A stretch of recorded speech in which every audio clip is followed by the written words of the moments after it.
बिस्मिल्लाहिर्रहमानिर्रहीम, अस्सलाम वालेकुम। यूट्यूब चैनल पर तारिक मतीन आपको खुशामदीद कहता है। साबिक वजीर आजम लंदन में मौजूद मफरूर मियां नवाज शरीफ ने कल एक वीडियो जारी की और मियां नवाज शरीफ ने अपने पैगाम में कहा कि उनकी बेटी मरियम नवाज शरीफ को धमकियां दी जा रही हैं। मियां नवाज शरीफ ने कहा कि मरियम नवाज शरीफ को स्मैश कर दिया जाएगा।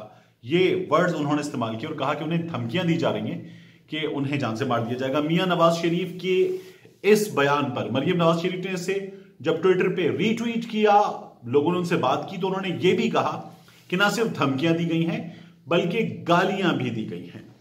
मियां नवाज शरीफ ने अपने इस वीडियो पैगाम के साथ साथ यह भी कहा कि अगर मरियम नवाज शरीफ को जो अपने ईमान के मुताबिक काम कर रही हैं कुछ हुआ तो इसकी जिम्मेदारी 1 इमरान खान पर आयद होगी, 2 जनरल बाजवा पर आयद होगी, 3 जनरल फैज हमीद DGI पर आयद होगी और 4 मियां नवाज शरीफ ने जनरल इरफान मलिक का नाम लिया। मियां नवाज शरीफ साहब इससे पहले गुजरांवाला के जलसे में दीगर मकामात पर तकारीर करते हुए जनरल बाजवा का, army chief general Qamar Javed Bajwa का नाम ले चुके हैं, जनरल फैज हमीद का नाम ले चुके हैं। मियां Nawaz Sharif lieutenant general retired Asim Saleem Bajwa साहब का भी नाम ले चुके हैं और उनके बारे में भी बात कर चुके हैं। लेकिन इन 3 शख्सियात के अलावा मुस्लिम लीग नून की जानिब से, खासतौर पर मियां नवाज शरीफ की जानिब से, मरियम नवाज शरीफ की जानिब से किसी और की बात नहीं की गई, किसी और का नाम नहीं लिया गया। यह पहला मौका है कि जनरल इरफान मलिक साहब का नाम जो है मियां नवाज शरीफ की जानिब से लिया गया। जो इत्तलात आ रही है उसके मुताबिक जनरल इरफान मलिक साहब से बाज जराए ये बता रहे हैं, बाज बड़े नाम ये बता रहे हैं कि जनरल इरफान मलिक साहब से इस बारे में पूछा गया है और उनसे उनके सीनियर्स ने, जो यकीनन फौज में उनका जो ओहदा है उस जगह फिर उनसे सीनियर्स गिनती के नाम रह जाते हैं, उनसे पूछा है कि आपका नाम मियां नवाज शरीफ की जानिब से लिया गया है और यह बताया जा रहा है, इल्जाम लगाया जा रहा है कि धमकियां दी गई हैं कि मरियम नवाज को स्मैश कर दिया जाएगा और उनके साथ गलत जबान का भी इस्तेमाल किया गया है। तो जनरल इरफान मलिक साहब की जानिब से यह बताया गया कि इस बात की तहकीकात करवा ली जाए, इस बात को साफ किया जाए, वो खुद ये चाहते हैं। तो जनरल इरफान मलिक साहब ने इस बारे में साफ तौर पर यह कहा है कि वो खुद ये चाहेंगे कि इस बात की तहकीकात हों, शफाफ तहकीकात हों। मियां नवाज शरीफ साहब गुज़श्ता कुछ अरसे में मुसलसल इल्जामात लगाते रहे।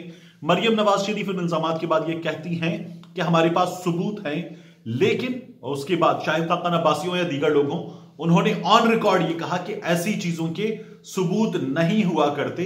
तो अब मरियम नवाज शरीफ साहिबा को इस बहुत बड़े इल्जाम का, जहां नाम लेकर इल्जाम लगाया गया है, स्मैश कर दिया जाएगा का मतलब क्या है?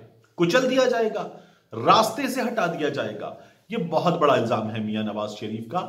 इस इल्जाम पर जो भारत में मौजूद मीडिया हाउसेस हैं, वेबसाइट्स हैं, चैनल्स हैं, अखबारात हैं, वो जो खबरें लगा रहे हैं वो खबरें सीधी सीधी इन तीनों शख्सियात का नाम लेकर पाकिस्तान के हवाले से सवाल उठा रही हैं। और ये कर कौन रहा है?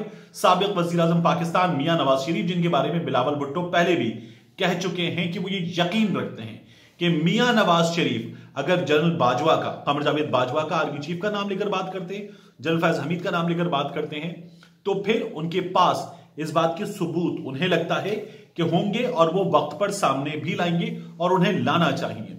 अब की बार मियां नवाज शरीफ साहब ने जो बात की है उस पर खुद जनरल इरफान मलिक साहब का ये मौकिफ सामने आ रहा है कि मियां नवाज शरीफ साहब ने जो इल्जाम लगाया इसकी तहकीकात की जाए और आजादाना तहकीकात की जाए। इससे ये नजर आता है कि वो इसमें इन्वॉल्व नहीं, इस बात का साफ तौर पर वो ऐलान कर रहे हैं ऐसी कोई चीज उनकी जानिब से नहीं की गई है। अब अगर मियां नवाज शरीफ के पास, मरियम नवाज शरीफ के पास इस बात के कोई सबूत है तो सबूत सामने लाए। इससे पहले भी वो इल्जाम लगा चुके, सबूत नहीं लाए। जो सेनेटर अब्दुल करीम की जानिब से, उनकी तरफ से कहा गया कि उन्हें कॉल्स आई हैं, दीगर लोगों की तरफ से कहा गया कि कॉल्स आई हैं और फिर ये तादाद बढ़कर 10-12 तक पहुंच गई, उसके भी कोई सबूत नहीं दिए गए मुस्लिम लीग नवाज की जानिब से। पाकिस्तान तहरीक इंसाफ ने जब बताया कि वोट खरीदने की कोशिश हुई तो उसके सबूत सामने लाए गए। इन लोगों की जानिब से किसी भी किस्म के सबूत जो हैं वो सामने नहीं लाए गए और एक बार फिर सिर्फ इल्जाम लगा दिया गया। तो ये वो सूरत हाल है जो तकाजा करती है कि सबूत सामने लाए जाएं, मरियम नवाज को स्मैश कर दिया जाएगा। ये बहुत बड़ा इल्जाम है। इस इल्जाम को यूं ही नहीं लगा देना चाहिए। इसके बाद इसमें सेनेट की इलेक्शन हो रही है। सादिक संजरानी अपनी जीत का दावा कर रहे हैं, यूसुफ रजा गिलानी अपनी जीत का दावा कर रहे हैं।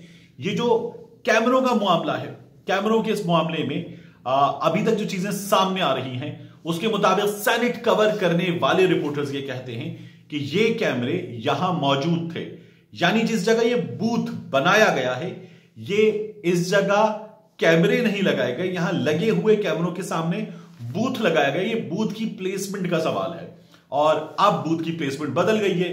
जब पहला वोट डाला गया अब्दुल गफूर हैदरी की जानिब से तो उस वक्त भी फारूक एच नाइक ने एतराज किया और फिर जो इसके प्रिजाइडिंग ऑफिसर हैं उनकी जानिब से कहा गया कि बूथ को और आगे कर लेते हैं, अगर आपको अब भी कोई शक है तो ये बात तो साफ हो जाएगी। मगर कुछ चीजें हैं जो सवालिया निशान उठा रही हैं। मिसाल के तौर पर एडिशनल सार्जेंट एट आर्म्स वजाहत साहब की एक दिन पहले बगैर इश्तिहार दिए तैनाती सवाल उठा रही है कि सादिक संजरानी या उनकी मदद करने वाले जो लोग हैं उन्होंने इसमें कोई किरदार अदा किया है और ये तैनाती कैसे हो गई इस अहम तरीन मौके पर, इस अहम तरीन ओहदे पर। एक सवाल और भी उठ रहा है कि हुकूमत कहती है कैमरे ऑपोजिशन ने लगाए, ऑपोजिशन गई, ऑपोजिशन को पता था कि यहां कैमरे और ऑपोजिशन ने ये शोर मचाया, ड्रामा किया है। ऑपोजिशन ये कहती है कि ये हुकूमत ने करवाया है, इल्जाम दोनों जानिब लग रहा है, ये आसान काम है, ये सामने आ सकता है। ये पाकिस्तान का सबसे बड़ा ऐवान है, यहां जो है सिक्योरिटी कैमरा मौजूद है जिनके जरिए तमाम फुटेज सामने आ सकती है, एक एक चीज मिल सकती है।